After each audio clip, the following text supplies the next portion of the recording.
Hello, good people. Thank you for joining me today. And I'll actually say us because we have a guest here in Ali's studio, and that's Richard Reynolds. He's also a church member. You may recognize him from what campus do you attend? 15th Street. 15th Street. Yes, the main campus. But I have Richard here today because he is one of my most active yoga students. Richard has decided to retire for several years now, and he's just going to play his way the rest of the way through. He is a multi athlete, if I said that, maybe I made up that term, but he golfs, he plays tennis, and he'll ride a bicycle if somebody brings it up.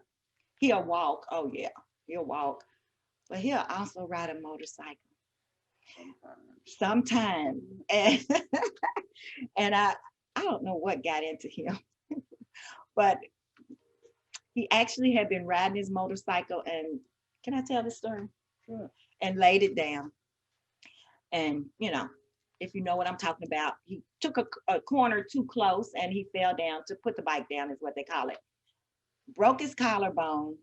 They reset it. And he made sure that his son, Richard Reynolds, Reverend Richard Reynolds, you know who he is, brought him by our yoga class to tell us that he was okay. And I was like, Richard. So that is just the kind of guy that he is. He's so active, and I'm thrilled to work with him more and more. Okay, so how you feeling? How do you what brought you to yoga anyway? Oh, I was watching on TV one morning and I saw the stretching and all the odd positions, Odd. and I started doing some reading. Uh-huh. And I should see where the yoga could make me live longer, uh, less stress in my life, and be happier, and be more content. Right. Okay. And it works. There's more. It works. Okay, yes, it does. Yes, it does. And you may have heard me quote Richard before. He said, "I always feel better when I leave." When he's talking about leaving my yoga class, I'll take all the credit. But anyway, we want to get started, and I forgot to mention my name. I'm Karen McKnight of Ali Yoga Studios, and um, we are here to show you some of the different works that we can do with yoga. We hear of, I'll call studio yoga, but what we don't know or present it with is workshop style yoga.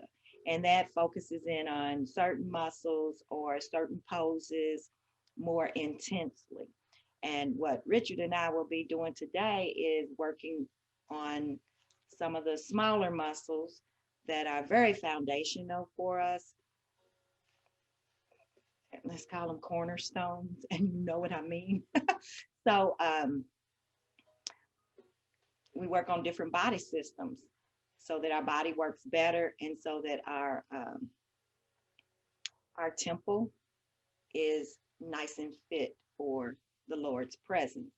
And the first thing that we'll do is work on our breathing. So we already have a piece of Kleenex here, and we'll spare you us to actually do it. But I want you to know that you will clear your nasal passages, just blow your nose as many times as necessary, and you will feel a difference because what the body does is through the nasal passages is filters out allergens and some things get through.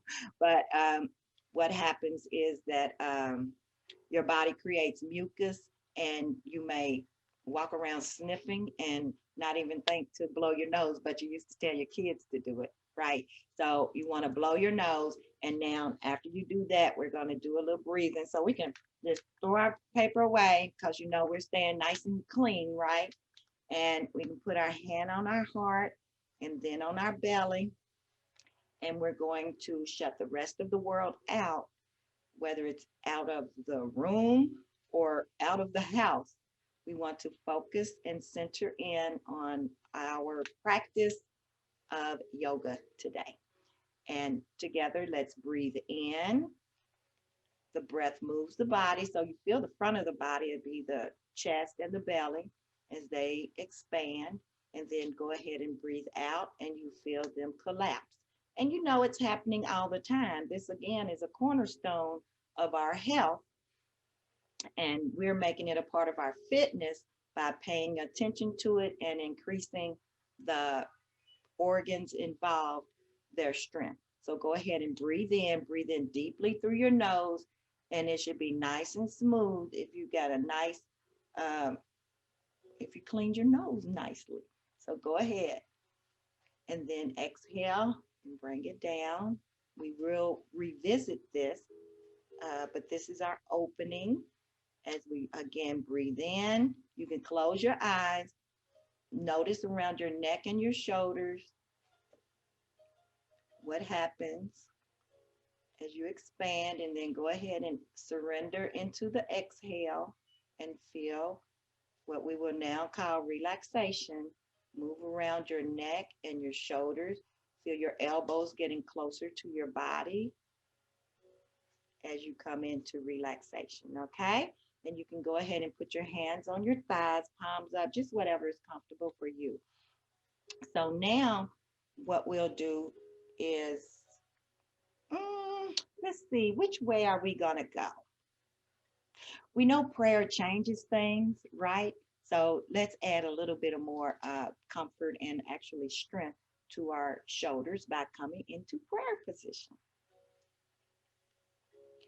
So you can see how Richard is doing it perfectly, and I would like for him to stay there. It's like, what is he doing? Well, what he's doing is his wrists and his elbows are level. Mine are not. And if this is where your greatest ability is, stay right there. Otherwise, I tripped over that word. Otherwise, pull your wrist down, keep your elbows level, and bring your wrist down to that level. You should automatically start feeling up across the back of your shoulders the muscles that are required as you press into the heels of your hand and you're moving your chest forward. You feel your shoulder blades engage. So this is a strengthening that is going on, and this strengthening and contraction will actually bring relief, and that is the changes that prayer is physically bringing to you just by putting your hands in prayer position. Okay, so together, let's breathe in. Press your hands together as you breathe out and pull your navel in. Notice up around your shoulders and breathe in and breathe out. A lot of things we do in triplicate because I love the great triune. Go ahead, breathe in and then breathe out. And it always reminds me of the Father, Son, and the Holy Ghost. So now let's widen our fingers. We're still in prayer positions, but they're more like a fan. And while Richard does it, and you can see it from the front, I'll go in profile. You don't have to move, but you're more like a fan, like that, okay? So you have your fingers wide. And the reason we want to do these type of exercises with our hands is because think about how you use your hands. You're on a keyboard, you're driving, you're turning doorknobs. I don't know what else right now, but those are a lot of things that we do, and it promotes arthritis. Yeah, you don't have to get it. So you have your fingers nice and wide, right? Now, interlace your fingers and actually make a fist and bring your elbows toward each other. And you still feel the work up around your shoulders, but now squeeze your fingers really tight, because what we're going to do, I bring my hands down because we want to try to stay level, blah, blah, blah. So we want to interlace our fingers and squeeze them nice and tight. And what that is actually doing is cutting off the blood circulation or slowing it down so that when we take the pressure off our hands, the blood circulation will come through stronger. And we already know there's healing in the blood, right? So we're separating our hands, and they should feel a little warm because the blood flow is happening. Now I want you to make a fist. I was going to say a thumb, but I want you to make a fist, thumb in. So bring your thumb in, fingers over, and move your fists toward each other as tightly as you can. We spend a lot of time on our keyboard. I didn't mention that earlier. And carpal tunnel is something that happens. Well, we separate the bones that are part of that tunnel so that they don't collapse on the nerve that is there. So feel the muscles that are involved with that. Do you feel them all the way up to the front of your shoulder? You feel it, Richard? Okay. And go ahead and relax out of that. Spread your fingers wide. And even, let's go ahead and shake them. You hear my bracelet. Shake your fingers and ooh, make them work, right? Okay. So there was another one I want to do with you, and you're bringing your fingertips together. And then level your thumbs to point to the ground and press. Now find your shoulder blades and let them relax down your back, and you're pressing from your elbows. You'll feel it up around your shoulders though, but press from your elbows, press forward. Okay, good. Now we're going to turn our fingertips down. Just rotate your wrist and turn your fingertips down and press, really press. You can press the thumbs a little better now. Good, and then go ahead and exhale, releasing that internal pressure, and shake your hand. We don't pay attention to these muscles when we're going to group exercise, do we? And but we want to. Can you tell that your fingers feel a little bit lighter, a little bit easier to move? Okay, so you want to do some things like that just throughout the day, and it is fine to come up with your own. I have a lot more I can think of right now, but I'm going to go ahead and let's go to the head and neck area, because we carry the weight of the world right on our shoulders, right? So let's go, and this is it. This is the weight of the world. It's our thoughts, our thought pattern, and that it creates a lot of tension in our neck and shoulder, and it's like ah. And I say that because I know that's where I used to live, and it was like I had to escape that, and yoga was my escape. Yeah, I had too much tension in my life, and I didn't know what to do with it. So this is what I've done with it.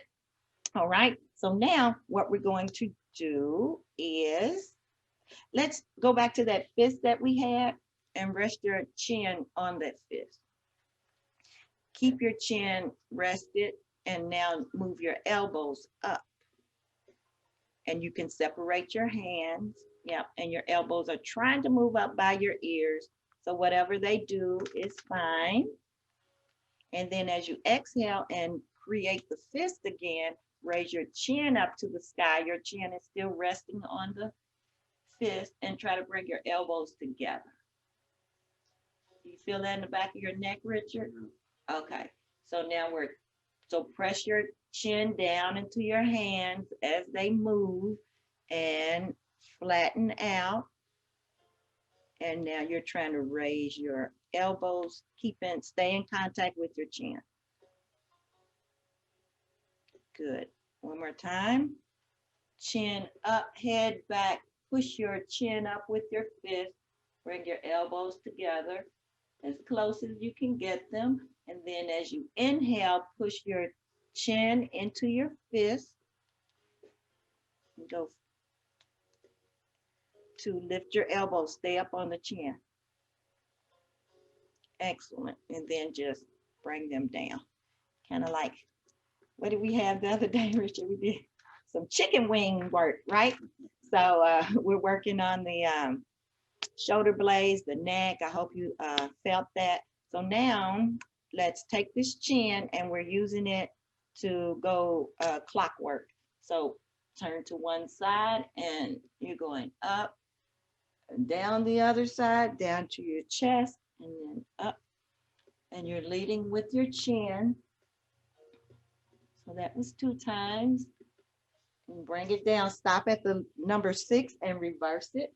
And you're going into third of that.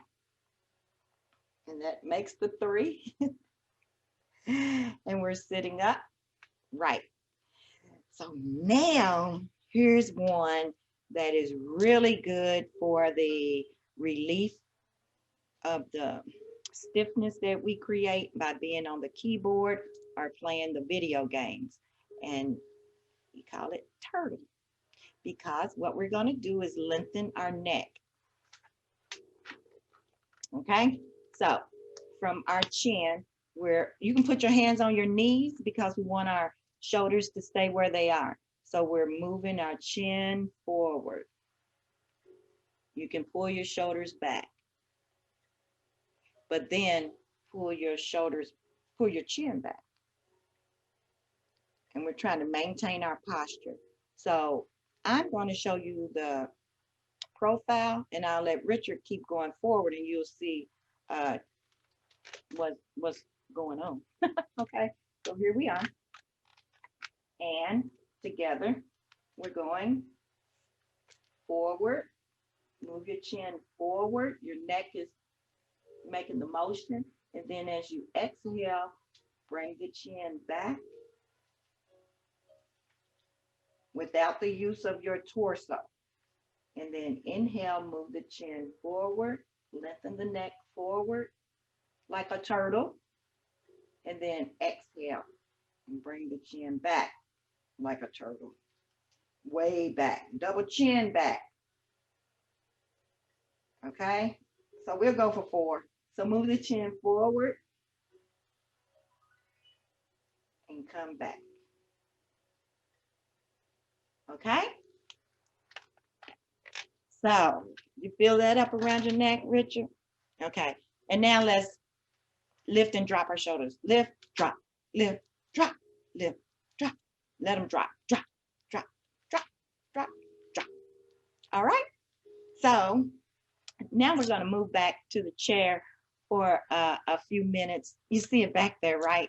We each have one, and just give us a second and we'll make our way back there. Okay, and that one over there. So I'm doing yoga in my boots today. I didn't mean it, but again, I will spare you. But what we're doing is going to be doing some twists, because we normally don't do twists. Maybe we play golf and we do twists. Maybe we play tennis and we have a twist like Richard does. That's why I keep doing that. But usually if we drive, we might do a twist when we're driving in reverse. But the cars have gotten advanced to the point that they have a camera and you don't even have to turn around. So you're losing that flexibility in your back, and we want to help you regain it. So we're sitting to the edge of our chair so that more of our bottom is on the chair instead of our thigh. Go ahead and bring your feet close together. And we're taking, you choose the arm. This will be our left arm. We're taking it up, but then we're slicing across our body so that our wrist is outside of our knee. And then as you inhale, you lift up through the spine, press down into the bottom, your bottom, and you're starting to twist your body at the bottom of your spine, then at the mid back. Now look over that back shoulder.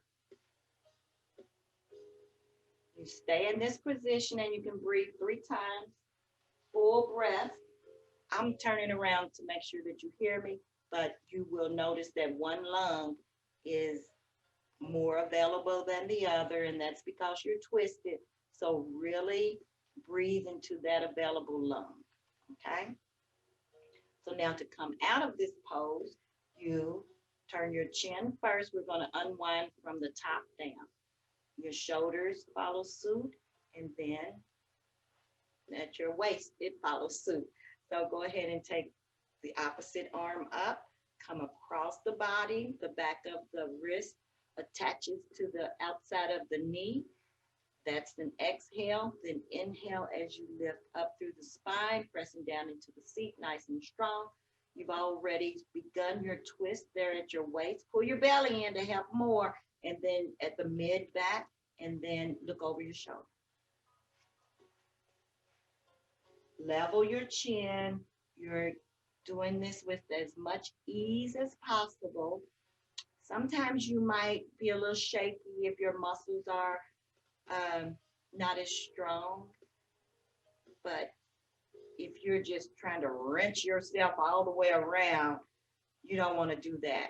You don't want to go through the struggle because you can relax into the ease of movement, okay? So just relax where you are and you're breathing deeply. And on your inhale, turn your chin over your shoulder, unwind your shoulders, and then the rest of your back follows suit. And now what we're going to do is take our arms up, palms down. Let's go up into the butterfly. Bringing your hands up, but turn your palms toward each other. Pressing your bottom down, lengthen up through your spine, pull your belly in. Your fingertips are as far away from you as you can get them without your shoulders touching your ears. And now lean, reach forward,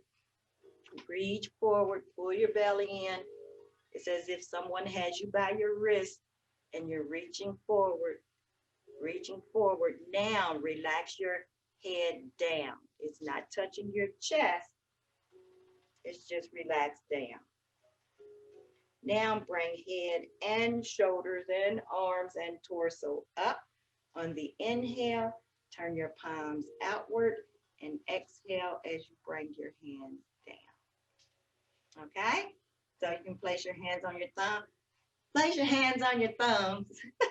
Place your hands on your knees and hands on your knees, hands on your knees. And I hope you feel a little bit better through your back. Your upper back area is what we did a lot of work on, but then we also did some spinal rotation of the trunk, and your upper body should feel some relaxation. I would like to say a lot, but it just depends on you. So Richard, did you feel anything, Richard? Anything at all? Always do. Richard is fantastic, okay? I'm ready to get him certified. So anyway, so what we're going to do now is give ourselves a hug. So again, come up to half a butterfly at shoulder height, and then hug yourself. Your fingers are holding your shoulders, okay? You're getting as tight as you can, and even pull your fingers down. I can always sneak in a workout, okay? Pull your fingers down against your shoulders, and you'll feel your back muscles lengthen outward. So anyway, so this is a nice hug. Soothing yourself is so very important for your self-care. So just rock back and forth, and we do this anyway sometimes, right? Well, we want to do it consciously. To let our body know that God loves us, to let us know that God loves us. Just soothe yourself like you would a baby, all right? And you'll feel so much better. And you want to do this before the tragedy strikes, so that when the tragedy strikes, you're already nice and calm and understand what to do, okay? Because you don't always have to put your arms up, but you can always go ahead and bring your arms down. Feel God's loving arms wrapping around you. Okay.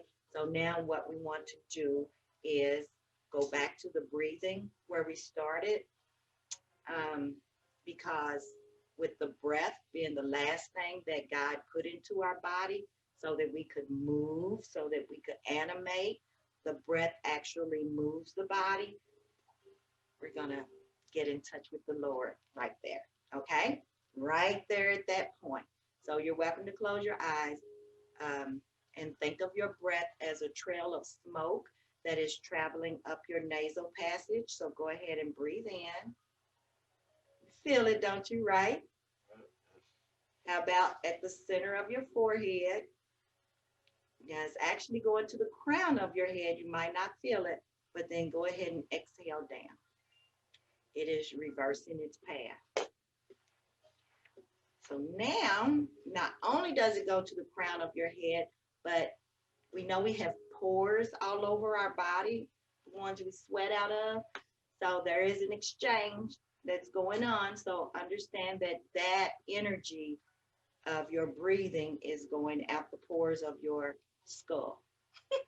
So go ahead and breathe in, fill it up your nostrils, the center of your forehead, the crown of your head is reaching up and out into the atmosphere to the Lord. And the Lord is answering your prayer. And as you exhale, you have received the energy of the Lord, the answer to your prayer, and it's moving down and throughout your body. Okay, with all of that in mind, let's do that. I might say it one more time. So go ahead, breathe in. Feel your breath travel up through the nasal passages, your forehead, the crown of your head, out into the atmosphere, up to the Lord. The Lord is responding, answering you. And as you exhale, you're actually bringing that energy into your body, throughout your body, and you are using it in the world. Let me travel with my hands. You can stay as you are, but you're breathing in, bringing the breath, the path of the breath, God's breath into your body, up through your nostrils, up through your forehead, out into the universe. Once it leaves the crown of your head, going to the seat of the Lord. And as you exhale, you bring it back in through the crown, your royal crown, down through your wisdom, through your nostrils, throughout your body, so that you can give it out into the world. And go ahead and bring your hands down. And that is great. And we're going to do it one more time. And you don't want to miss this. And you're welcome to close your eyes. We're breathing in through our nostrils. It travels up to the center of our forehead, up to the crown of our head, out into the universe. And then as we exhale from God's ears and his breath, we bring it back into our body.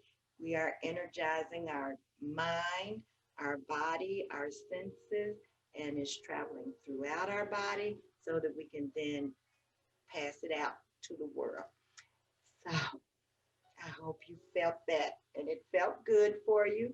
Go ahead and place one hand on your heart, one hand on your belly, and we'll do our 3 breath practice to end this. And go ahead and breathe in and breathe out. Breathe in, breathe out. Third time, breathing in and out. Let's come to prayer position with our hands.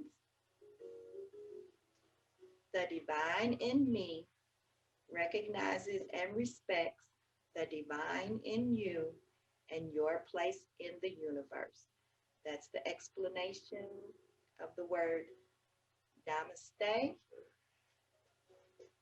and amen.